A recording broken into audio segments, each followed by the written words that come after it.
It stops. Yep, okay. Safe. My truck stopped. So tomorrow I should be back to which meant maybe. Adam was in the lead. Think you're up there, Texas Ranger. Hope you got some Chuck Norris in that Dodge. Here we go. Rutledge definitely had an unfair advantage with his 97 Ram, so we decided to level the playing field a bit by cheating, and we moved his braking point closer to the water. Don't worry about a thing. His head floats.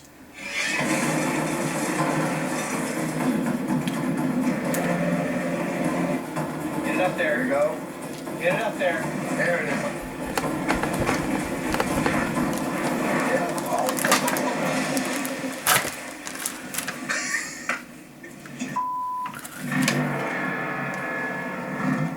Just a little too far. You had it. Where was I supposed to brake? No, you're good. You're fine. There you go. Keep coming.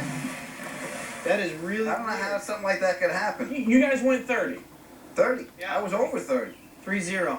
That sucks. I think you lost that one. You'll be fine. Don't worry about it.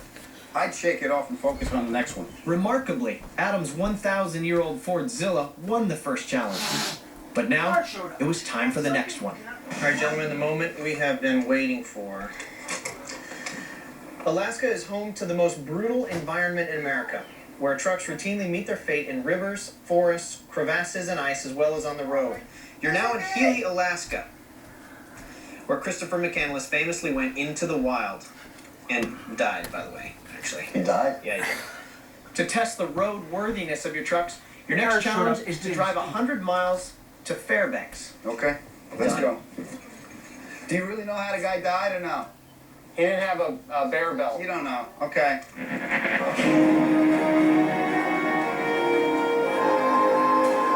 This road trip challenge would test our vehicle's endurance, and it also gave us the perfect chance to get to know what we bought. Getting her up to speed for the first time. You're getting a little shake through the steering wheel.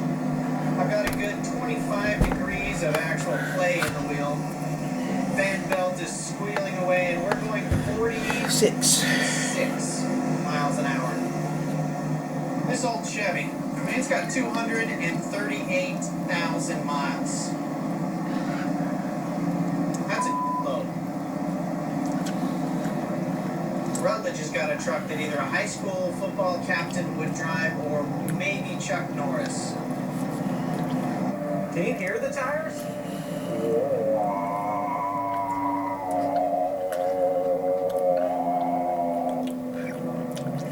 I got a set of 37-inch mud terrains.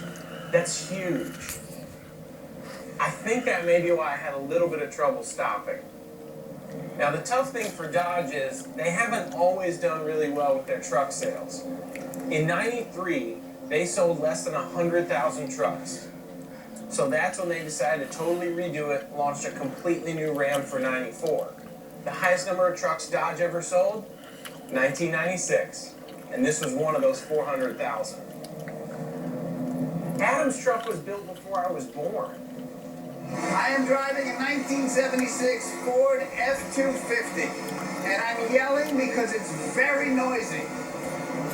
The paint job is falling apart. And the power steering, there's no power steering. I should have been a little bit more suspicious when I saw the ad for this truck. The picture was taken way far away, and he said, "We'll trade for mountain bike." I figured out the color, Tanner. It's blurple. Just wait till the sun comes out, you'll see the blue. Adam's truck it's what the Unabomber would drive.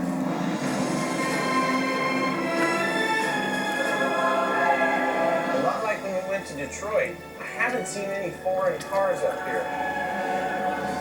Except for one Toyota truck. I do not want to drive a Toyota. At this point in our country's automotive history, I want an American truck to prevail. More importantly, I want my American truck to prevail.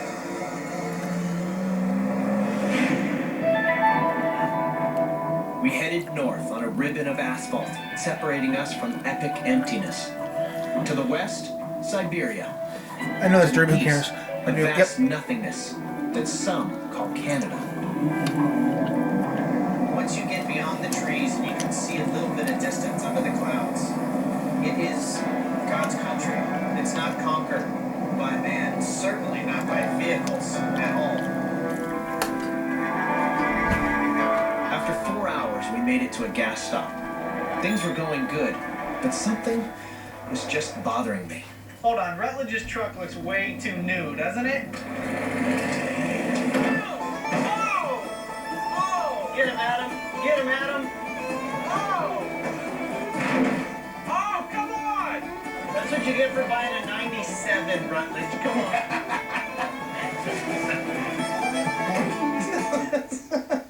Why would you What is it? That looks much better. Yeah. Why did you get your ugly purple on my beautiful black truck? To me, it looks like you've had a severe front impact, and I have a little door dinger. Your lifted ash truck, I would have taken it in the bumper, but instead it had to take it in the corner of the hood. Yeah. So you prefer to take it in the bumper? We finally made the outskirts of Fairbanks and completed the second challenge unscathed. Then, we were told that from now on, we would be in the wild. Tonight would be our last hotel. Hello? So our next challenge was to convert our trucks into bush-ready campers overnight. If we didn't, the bears would be feasting on us. Coming up, we prepare to go into the wild with our modified trucks. What in the Sam hell are you thinking? Having successfully completed the first highway challenge, we'd spent the night in Fairbanks, converting our trucks into campers. Last night, the producers were gracious enough to give us all of about 6 hours notice that we'd be camping in our trucks in the Alaskan wilderness for days. So, of course, we decided to vacations.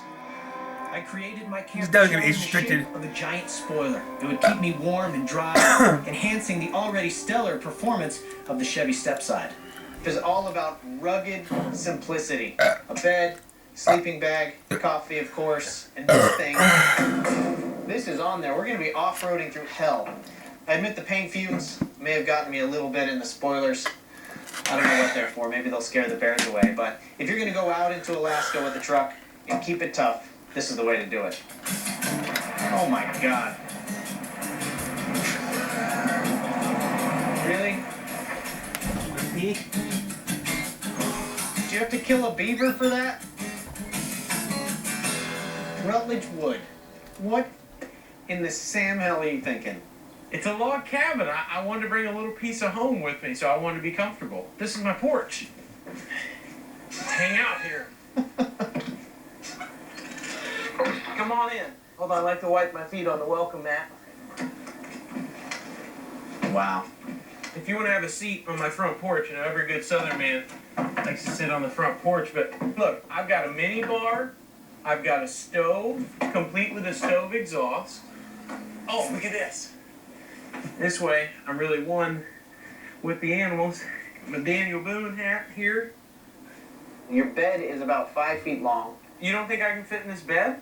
I couldn't fit in that bed. Why don't you move? I'll show you. You ready? Voila! This is the life in here, Tanner. This is an entry point for bears, for No, termites, this is where my feet go. mosquitoes. This is where I'm gonna sleep. Oh, Rutledge. Listen, what don't I have? Sanity, protection from the elements, some sort of structural rigidity. Look at this thing. This is bad. I only had a few hours. I thought you'd be a little bit more impressed with I my thought you would have put your craftsmanship. attention to, like, survival a little bit instead of your dream cabin. Oh my God. Adam, All right, fellas. I am at a loss. The truck got worse. What do you mean it got worse? It wasn't possible, but you did it. Is this a cage? Yes. So this is protect me from bears. Bears and those killer moose we were talking about before? so paranoia got to you. Not paranoid, safety. You're gonna use a picture of a lion and you've painted your truck blaze orange. Safety from hunters, right? This picture will scare away the visual creatures Does like it ring like a bell? Wait, let me show you what else I got. Go stand by the lion.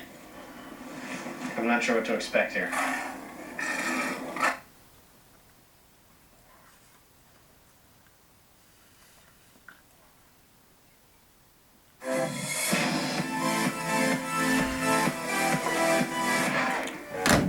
Alright, who are we gonna arrest and harass today? You Oh, good. pull the vehicle over. Shut up. Pull it over. You shut up. I'm gonna call you in. Oh, I won't. Oh. If we already get flipped on, I'm gonna be so upset. Okay. Oh man. Alright, I'm gonna fuck. That's what you get doing some dumb shit. Shut your mouth. Alright, step right up here around the corner. Okay.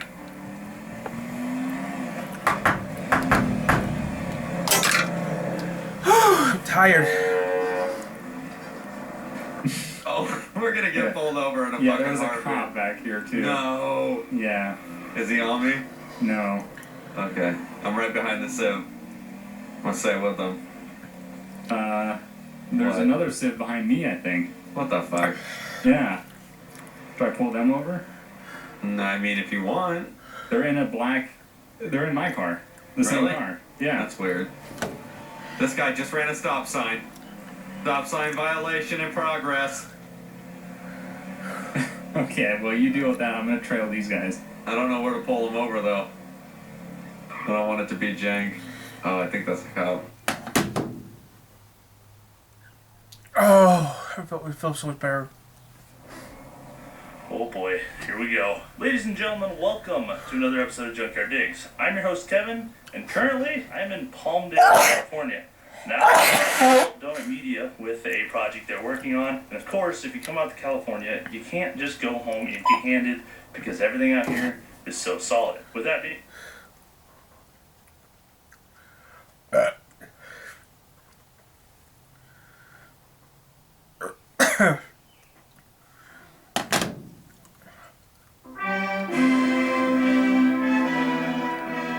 Greetings, comrades, and welcome to the Soviet Union. It's 1978, and things are going great. We were the first nation to suffocate a dog in geocentric orbit, and we also created the world's largest nuclear weapon. But those glory days are somewhat behind us now. Our vast empire may cover 1/6 of the world's landmass, but most of it is an uninhabitable wasteland. But hey, what the USSR lacks in beauty spots or arable land, it makes up for in fully automated luxury communalism. I hope nothing ever changes. I have a reliable job working in a collective shoe factory, all the potatoes I could possibly drink, and my first colour TV. It sure beats the old one that I watched through a magnifying glass. I can now clearly see what's happening across our empire of equality, and what our especially equal leaders are up to, and more importantly, what products they deem me worthy of. Because everything is created by state-run industry, nearly every advert is just letting me know about the local availability of certain products. Like this funky ski-themed number, telling me that lemons are here and they're fun for the whole family. Or how about this one for our only available brand of washing detergent? I may never have seen a washing machine before, but now I can thanks to my trusty Ekran television set, and because of our dear leader, Leonid Brezhnev. I haven't seen him a lot on my television lately, and there's rumours that he's sick, but I'm sure he's just busy. After all, our brave Soviet troops are currently fighting extremists in Afghanistan, who you might know as the good guys from Rambo 3, or the bad guys from 9/11. I'm sure there'll be no match for our mighty Red Army. I mean, they haven't been stockpiling nuclear weapons and guarding German concrete for nothing, right? Thanks to military overstretch and our barely functional factories, we don't have quite as many consumer products as people in the West, and the ones that are produced are usually snatched from the factories by corrupt officials before they even reach the shelves. So the only place that I see many of these products are on TV. Like this bizarrely erotic carpet advert that looks like it was filmed next to a load of sewage runoff. In 1982, I see Brezhnev on my screen again. He's alive and raring to go at our annual October Revolution March, which is confusingly held in November. And then we see Brezhnev again just 3 weeks later at his own funeral. But before his death was announced, the only thing that was on Soviet television was this. A 4-hour loop of Tchaikovsky's Swan Lake. It often gets played during times of political instability. That way our brave and intelligent leaders make sure that we get the correct information that they want us to hear. After Brezhnev went up to the great gulag in the sky, we were left with a bunch of leaders that looked about as fresh as the ones that we'd embalmed and put on public display in the 1920s. First comes Yuri Andropov, a familiar face, and plus his hairline was comforting, as it was proof that something was recessing worse than our economy. He dies 15 months into his leadership, and then is replaced by the even older Konstantin Chernenko, seen here adopting the T-pose to assert dominance. But then he keels over just 13 months later. By 1985, we needed someone with some fresh blood. We were introduced to the new General Secretary of the Communist Party, the Gremlin in the Kremlin, Mikhail Gorbachev. At a sprightly 56, Gorby is... He has died in 2022. Ideas. Maybe this guy can change things. If he can get his plans approved by the country's real leaders, the KGB. KGB stands for Komitet Gosterovanoi Bezopastoyi. They are a highly sophisticated secret police and surveillance network, employing over 500,000 people, including this handsome KGB agent who's currently stationed in East Germany. As well as spying on all of us, the KGB also has a specific department that's job is to ban Western media and foreign influence. But culture... Was that fight? Wait, that was Vladimir Putin. Getting in through the cracks. Much of... That was Putin. KGB stands for Komitet Gosterovanoi Bezopastoyi. You're Russian, you should say it properly. Sophisticated secret police and surveillance network, employing over 500,000 people, including this handsome KGB agent who's currently stationed in East Germany. Vladimir Putin. On all of us, the KGB also has a specific department that's job is to ban Western media and foreign influence. But culture has a way of getting in through the cracks. Much of the Soviet Union's video work and commercials come from the same place, the satellite state of Estonia. And most of the ads that I'm showing you come from the mind of one crazed Estonian ad director, Harry Egypt. But the thing about Estonia is it's the one place in the Soviet Union where your television can pick up illegal frequencies from Finnish television stations, meaning that television-owning Estonians were some of the few who were able to actually access Western media with any kind of ease. And Harry Egypt was clearly one of these people, because his commie commercials absolutely reek of the insidious influence of Western decadence.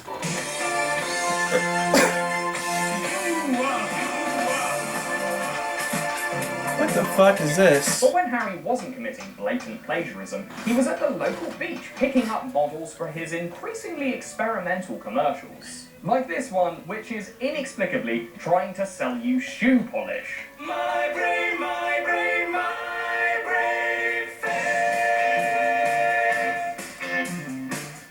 I call your name. My brain, my brain, my Ew, this is gross. But he's probably best known in the West for this outrageous ear rape sequence, which is all about advertising the delicious taste of minced chicken carcass.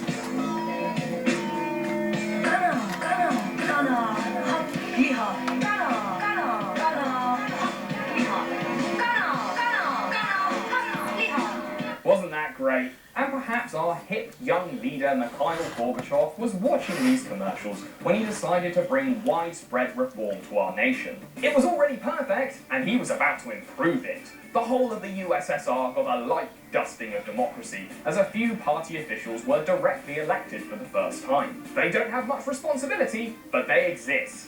And this empowers ordinary people to feel like that they can actually criticize the current system. Not me, of course. I love it.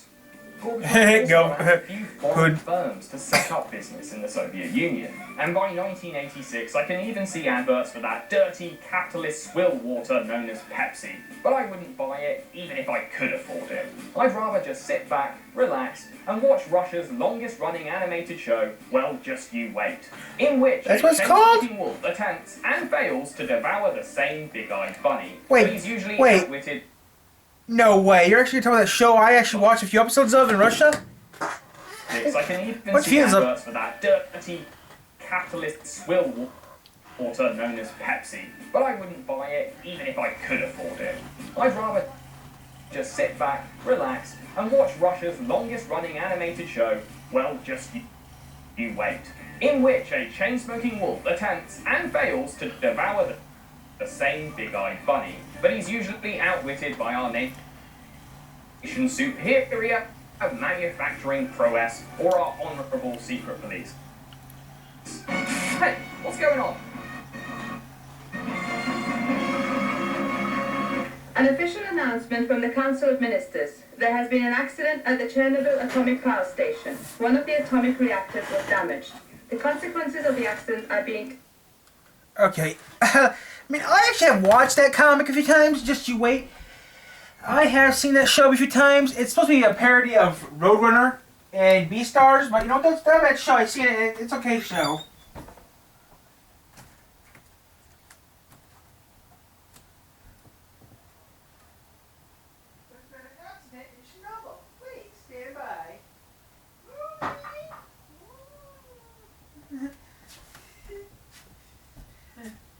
Just You Wait is what it's called. I've been watching this show off and on now for about 2-3 years now. It's called Just You Wait. I've been watching this show since Beastars came out. The Russian version of it is called Just You Wait. It was on from the 60s. It started in the 60s, and it's still... Well, it started out in the 60s, and... I mean, I saw footage. I mean, this report said it started in the 1960s or 70s, and was on until the 90s. So that show was on for wow, that long. For about 40 years. Russia's longest-running animated show, Well, Just You Wait, in which a chain-smoking wolf attempts and fails to devour the same big-eyed bunny, but he's usually outwitted by our nation's superior manufacturing prowess or our honourable secret police. Hey, what's going on? An official announcement from the Council of Ministers. There has been an accident at the Chernobyl atomic power station. One of the atomic reactors was damaged. The consequences of the accident are being taken care of. Huh. Well, that was short. I'm sure they've got everything under control. Back to the ads.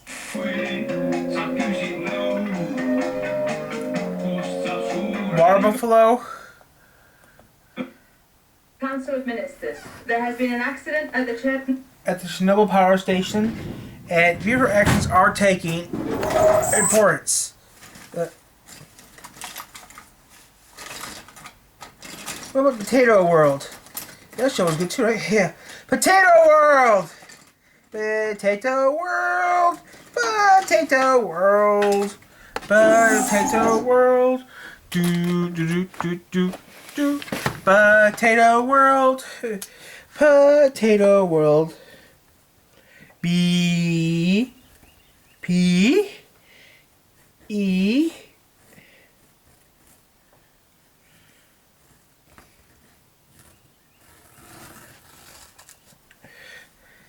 Vladimir. So that was actually, it's called BPEMR. I watched that. You're watching B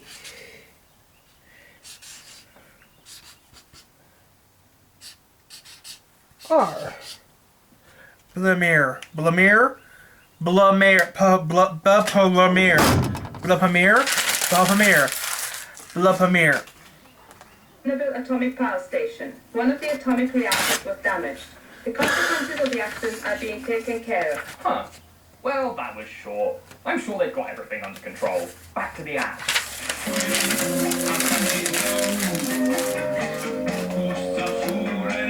What the hell's with this? Oh, come on, that one was good. 3 days later, we're told that everything's under control, and that foreign reports of the death count have been greatly exaggerated. See? Nothing to worry about. The lesson here is that you can solve any problem if you throw enough helicopters and human suffering at it. The level of the radiation in the area of the power station and the immediately adjacent area still remains dangerous to the health of people. The highest priority task right now is to eliminate the consequences of the accident. Huh. You know, I'm starting to think these fuckers are lying to me. The Chernobyl disaster really undermined confidence in the Soviet Union, both internally and externally. On top of that, we're still fighting in Afghanistan. Apparently someone armed those extremists with a bargain bucket of anti-aircraft missiles. And now I think about it generally, this whole communism thing is starting to look a little creaky. I watch commercials for cars and speedboats that I'll never be able to afford. I don't really feel like going to work, and a lot of people agree with me. I'd rather just sit back and watch TV. And there I can see that some of my countrymen are being a bit more proactive. Because, I mean, if you're not working, I guess you might as well be protesting. There are strikes and demonstrations across the Soviet Union, especially in the Baltic states like Estonia. But unlike our previous leaders, Gorby isn't as enthusiastic about transforming protesters into a cloud of pink mist. With uprisings going conspicuously uncrushed, people are emboldened. On TV, I even get to see someone directly heckle Gorbachev. Yo, fuck 12, fuck the KGB. And I'm also seeing a lot more of this guy, a barely functional alcoholic known as Boris Yeltsin, who now holds public office in Moscow. He doesn't have much real power, but that's probably a good thing because he's always about 2 bottles deep. But I like what this Boris has to say, and so do a lot of people, including these guys. In the same year that the USSR triumphantly retreated from Afghanistan, it also shrewdly decided to let protesters tear down the Berlin Wall. And we're all pretty much glad to see it go. That thing was an eyesore. It was also really expensive to run. And, you know, freedom, openness, blah blah blah, whatever. After being drip-fed capitalism for the better part of a decade, we were ready for the all-you-can-eat buffet. Moscow got its first McDonald's in 1990, and it drew crowds that we hadn't seen since that morning's breadline. But the boys over at the KGB weren't as excited about all these reforms. They started seeing their central power getting sapped away, and they blamed Gorbachev. Hey, and maybe they had a point. Maybe we were all a little overstimulated from all these new products, and to be honest, that chicken advert probably didn't help. Maybe what we all needed was another continuous loop of Swan Lake. This is what is playing on every television in the Soviet Union, as the KGB and the Red Army do what Russia does best. A good old-fashioned coup. They join forces specifically to take us back to the glory days of gulags and gout. When the news returns, Gorbachev is nowhere to be seen. And it's pretty difficult for the newsreaders to pretend everything is normal when there are hundreds of tanks rolling on Red Square. When our new leaders show themselves, they look like a bunch of grey-suited clones. They tell us that Gorby has come down with a nasty case of flu. No one takes these people seriously. They're anonymous. They're nobodies. I haven't seen them on my TV before, but I have seen this guy. On the day of the coup, Boris Yeltsin sobered up for long enough to jump on a tank in Red Square and give a rousing speech.